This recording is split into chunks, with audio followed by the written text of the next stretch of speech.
j'avais été très frappée un jour d'entendre, alors il faudrait que je le retrouve, hein, mais pour le retrouver, il faudrait le chercher, un entretien avec Nathalie Sarraute qui expliquait, ça m'avait vraiment frappée, vous allez comprendre pourquoi. Elle expliquait que elle avait fait faire, elle avait installé la pièce où elle écrit, son bureau, dans la maison, une maison dans laquelle elle écrivait souvent, et donc son bureau était dans l'ancienne étable, qui était devenue une pièce qu'elle avait fait aménager.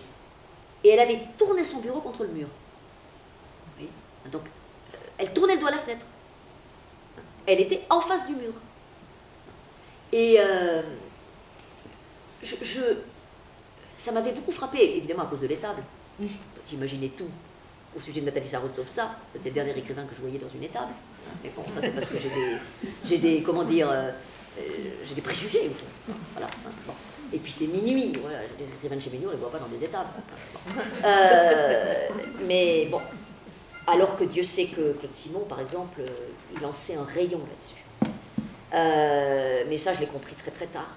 Ce qui m'avait frappé là-dedans, c'était que chacun a sa façon de s'arracher au monde et en même temps de se mettre à l'épicentre. Et elle, au fond, c'était d'avoir un mur devant elle, quoi. D'ailleurs, cette question du paysage en face duquel on écrit, c'est une sacrée question. Hein.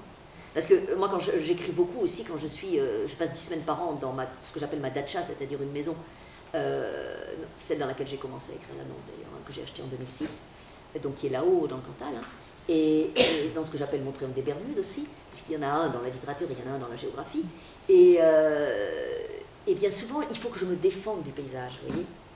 Je suis assise sous le prunier derrière la maison, c'est tellement parfait. Qu'est-ce qu'on s'enquiquine à gratter? C'est tellement parfait. On reste dans la perfection et puis c'est tout. Vous voyez? Voilà, et il faut que je me défende de cette perfection, de la beauté des choses, qui en même temps nourrit et dont... alors, j'arrive pas à aller m'enfermer.